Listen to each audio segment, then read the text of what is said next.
Fala, rapaziada. Estou aqui para mais uma aula para a comunidade da mentoria, mas que vai ficar aberta para o YouTube também. Seguinte, vamos direto ao ponto. A aula de hoje é para falar sobre qualidade de setups, né? Ou seja, o porquê das suas setups não estarem funcionando, ou por que que você tem uma assertividade baixa no que se refere aos padrões que você opera. Eu vou abrir aqui na aula, claro, o que eu ensino na mentoria, mas que não é meu, não é método meu, não é segredo nenhum, né? Pura análise técnica e pura capacidade de colocar o que a gente aprende em prática, né? Basicamente isso só. É o seguinte, o que que realmente difere, né? O que que realmente difere uma pessoa que opera, vamos supor, GIFs, que opera rompimentos, que opera pivô e tem uma assertividade muito alta, de quem também opera e não tem. Ora, se é o mesmo padrão. O que vai fazer essa diferença, galera, é uma coisa que a gente chama de seletividade ou constraints. Constraints é o que a gente usa, é um jargão no mercado, mas vem do inglês, né, que quer dizer limitações, exatamente. Né? Constraints quer dizer barreiras, limitações, ou seja, qual é o filtro que você coloca para definir se aquela setup hoje é a setup adequada, quais são os filtros que você tem nela para que você tenha uma assertividade e uma confiabilidade nela que possa te proporcionar mais gains do que loss, né? Porque não existe setup mágica, você está no mercado, pelo menos um pouco já sabe do que eu estou falando. Curso de PDF não vai salvar sua vida, setup pronta menos ainda. Aqui o que eu quero mostrar para você é um pouquinho do que a gente chama de contexto, né? Um pouco do que você aplica dentro de uma setup para que você possa aumentar aí a assertividade dela, tá, galera? Então vamos lá, vamos direto ao ponto. Aqui a gente tem um movimento super bacana, né? Um movimento de pivô super bacana. Para ficar claro, para quem, sei lá, de repente não sabe nem o que é pivô, eu vou deixar o vídeo na descrição aqui explicando, tem um vídeo falando disso. Mas o pivô, galera, é um padrão que precede um rompimento importante, né? No mercado em alta, esse padrão de V, que assim, tem que ser um fundo mais alto, né? Ou seja, ele tem que ter um fundo antecessor mais baixo, né? Ele vem, chega perto de uma resistência, faz um fundo mais alto, rompe forte e aí ele aciona o que a gente chama de pivô, né? Ele aciona um espaço, um alvo, na verdade, né? Cujo espaço é onde a gente opera, que seria esse pocket aqui, né? Então, toda a ideia do pivô é você ter aí, claro, uma boa entrada, um alvo claro, que pode ser uma projeção do Fibonacci ou uma média, como foi no caso da sala, que a gente saiu aqui na média. Assim, é você poder antecipar o movimento para que você tenha uma entrada boa. Essa é a grande sacada de você observar o movimento de pivô. Esse foi um pivô de extremo sucesso, eu vou explicar por quê quando a gente chegar nos constraints. E aqui um pivô de fracasso, né? Uma setup bem parecida também. Aqui a gente tem, claro, inversão, então eu tenho um topo alto e um topo mais baixo, né? E aí eu venho aqui, né, faço a correção e rompo o fundo. Teoricamente acionando o pivô, aqui é uma barra elefante, tinha volume, ó, aqui é o volume, perdão, era uma barra elefante, tinha volume, por que a gente não operou nessa setup aqui e operamos nessa aqui? O que que faz essa aqui ser uma setup a mais e essa aqui não? Tá? Essa é a pergunta e esse é o ponto de hoje. Essa é a pergunta a se fazer toda vez que você vai operar, né? Quais são os seus constraints? Então vamos lá, constraint número 1. Essa setup que você está operando nos 5 minutos, ela precisa ter confirmação no que a gente chama de triple screen, galera. Ou seja, ela precisa ter uma confirmação no gráfico de 5, 15 e 30 minutos. O que que seria uma confirmação? Tá? Ora, ele não pode estar feio, ou seja, ele não pode estar formando um padrão baixista, porque, não se engane, se você olha uma setup sendo formada nos 5 minutos, de repente no 30 minutos ela está totalmente o oposto, tá? O movimento é totalmente oposto e o que parece na verdade, um pivô que vai abrir espaço para um alvo de Fibonacci é apenas um pullback num gráfico maior, tá? Para o mercado continuar caindo. Isso acontece muito. Então, sem confirmação em gráficos maiores, a gente não opera na sala. O que que seria essa confirmação? Mais uma vez, não precisa ter uma setup igual, tá? Não precisa ser dois pivôs, um no 5 e um no 30, no 15. Mas ele não pode estar demonstrando um padrão baixista no outro gráfico, tá? Indo de encontro, totalmente oposto ao que você está olhando e pretendendo no 5, né? Senão, a chance de você perder essa entrada ou seja, a chance de você entrar num trade que na verdade vai ao contrário, que é só um pullback, acaba aumentando muito. E o mercado é um jogo de probabilidades. A gente quer estar sempre no lado da maior chance do game, né? Então, enfim, primeiro constraint do dia, tá? Primeiro constraint que a gente usa na sala triple screen, tem que estar bonito nos três gráficos, né? Aqui, se você aí não usa isso, né? Não usa os outros gráficos, tenha pelo menos, se você não tem mais monitores para isso, tenha pelo menos uma linha que define onde está a média de 200, né, nos gráficos maiores, no seu gráfico de 5. Coloca lá um determinado horário que você está esperando uma setup, no gráfico de 30 e de 15, acha onde está a média de 200, coloca uma linha no seu gráfico de 5 e monitora ela, por favor. Né? Então, o que acontece? Esta linha que está aqui, galera, é a linha de 200 períodos do gráfico de 30 minutos. Então, perceba, claro que aqui é uma linha reta, né?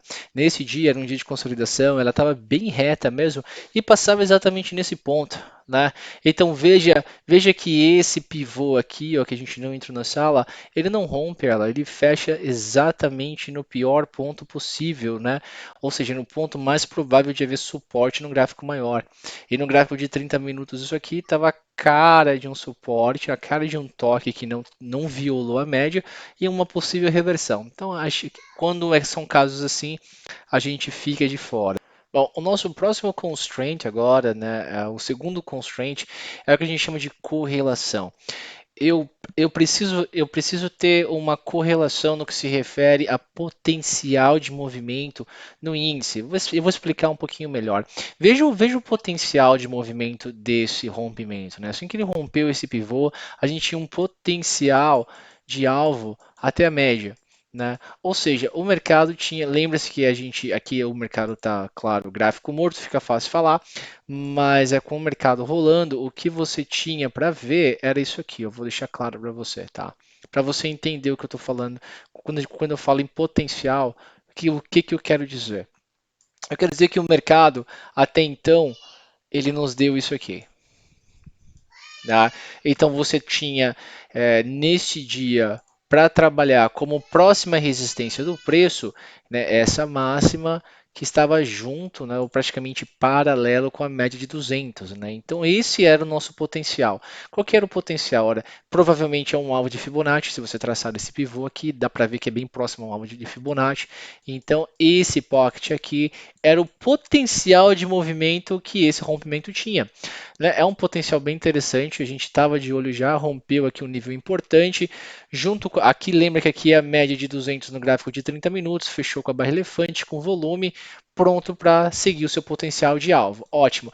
O que eu quero ver no índice para aumentar minha confiabilidade nisso aqui e aí sim chegar num ponto de correlação? Olha, eu quero que no índice, seja lá o movimento que esteja acontecendo, provavelmente é o movimento inverso, e se não sempre, mas provavelmente aconteceu um rompimento também.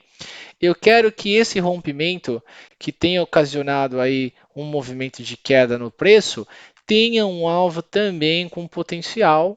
Um potencial não precisa ser tão grande quanto o do dólar, porque isso vai divergir a força que ele vai cair com a força que o dólar vai subir, não necessariamente precisa ser a mesma. Mas o que eu gosto de ver? Ora, eu gosto de ver uma VWAP ou uma média de 200 passando como alvo no índice e me dando aí uma ideia de qual que é o potencial. Qual que é o potencial de queda? Opa, qual que é o potencial de queda para esse ativo? Para que isso aumente minha confiabilidade de que o dólar vai subir também e alcançar o alvo dele, entende? Este potencial de movimento não precisa ser igual, mas ele tem que ser pelo menos plausível, ele tem que ser pelo menos não idêntico, mas ele não pode ser, por exemplo, tá? Por exemplo, de repente esse mercado rompe aqui e o índice está bem aqui assim, ó, na eminência, né? Como esse candle aqui, tá? Ó, na eminência de vir e tocar uma média, vir e tocar um alvo. A probabilidade dele vir e tocar e reverter aqui o movimento no índice, tá? O que é bem comum, reverter o movimento aqui no índice e aqui no dólar ficar um pavio de falso rompimento e ele voltar a cair, aumenta. né? Por quê? Porque você acabou não olhando a correlação do índice, entrou numa posição em que o índice já estava lá praticamente alcançando o alvo, e aí o que aconteceu? O índice reverteu, o dólar não teve força, fez um falso rompimento, o mercado inverte. E aí você acaba sendo comprado, você compra no pior preço possível, é estopado embaixo e fica sem entender por quê. Claro, aí não acontece sempre, mas sempre que o índice tem lá um potencial de alvo com um movimento direcional, com força, e a mesma coisa acontece no dólar, a chance de você ter uma ótima operação, como aconteceu aqui na sala, aumenta muito mais. Tá? Então fica aí o segundo constraint, né? Ou seja, o segundo filtro que a gente usa é a correlação, no caso, com outro ativo, no caso aqui, com o mini índice. Bom, e o terceiro e último é um ponto que eu falo muito para a turma, todos vocês sabem, que é o playbook. Você tem que ter por escrito quais são as características e variáveis, no caso aqui do rompimento de pivô, né, mas isso serve para qualquer setup. Você precisa ter por escrito no seu playbook quais são as variáveis que aumentam a assertividade no movimento desse. Né? Além de todas as confirmações que eu falei, existem confirmações que são mais íntimas, né, que aí vai do seu estudo pessoal de mercado, como por exemplo, em que região que esse pivô está sendo formado, é no começo de um movimento, é no meio de um movimento, é perto de uma resistência, é perto de um suporte, né, qual que é o nível de pressão no mercado? E se você não sabe o que eu estou falando, o nível de pressão eu me refiro ao indicador de pressão que aparece aqui no Super Doom, né? Então, ou seja, se o mercado está com uma agredindo o mercado na compra, a pressão vai estar acima de 56, 57, acima de 60%, é uma pressão muito interessante para você pegar um movimento de rompimento, a chance de voltar é muito pequena. Né? Esse é um outro ponto. Qual que é o outro ponto? Olha, basicamente, o que eu espero ver no volume quando eu vejo um rompimento desse? Né? Tem isso por escrito. Né? Eu espero ver o maior volume do dia, próximos às máximas. Qual que é o meu padrão de decisão de sim ou não? Quando eu falo, quando eu me refiro à pressão, qual que é o número que é o que a gente chama de linha de decisão? Né? Ou seja, a partir dos 57, a partir dos 56%, acima de 58, você precisa ter isso definido. É isso que vai fazer você agir sem hesitar. Porque aí, a partir do momento que esses constraints são que você tem essas condições satisfeitas, você vai agir sem hesitar, porque você definiu isso antes do mercado. E mais importante que isso é se essas condições não forem aceitas, não forem satisfeitas, né, se o mercado não satisfazer os seus constraints, você não opera. E aí você não ganha, mas também não perde dinheiro. Lembra, a consistência não é o que você faz, é o que você mantém. Se você opera 3 vezes no mês e tiver 3 gains, você é consistente. Diferente do cara que ganhou 7 vezes, mas perdeu 10 também. E aí no final do mês ele vai ficar vermelho. Então é muito mais válido você ser uma pessoa consistente no que se refere à seletividade. Tá? E, por exemplo, se você operou 3 vezes no mês, o seu relatório vai estar 100% de gain. Não esqueça isso do que você ser consistente no que se refere ao maior número de acertos e de repente você está operando mais do que o necessário cara, está ganhando super bem, mas as suas perdas acabam balanceando os seus ganhos e no final você ainda é um trader 0 a 0. Né? Assim, são assuntos a se pensarem, nada é simples, qualquer um ponto desses que eu levantei é mais uma aula inteira de discussão. Sai dessa bagunça da internet que fala que tudo é simples, fique milionário em 2000 e não sei o que, ganhe dinheiro assim, ganhos rápidos, são ganhos perigosos. Tem sempre, cara, tem sempre um risco por trás, por mais detalhado que seja uma operação, tem sempre um risco por trás. Imagine essas que são feitas assim, sem detalhamento nenhum, tá ok? Espero ter ajudado vocês, galera. Eu fico por aqui. Se você não é inscrito no canal, se inscreve. E se você ainda não participa da comunidade, da nossa comunidade, do grupo de mentoria, vem participar. Tá? Um abraço. Meu site está aqui, o meu contato também, a gente se fala. Um abraço.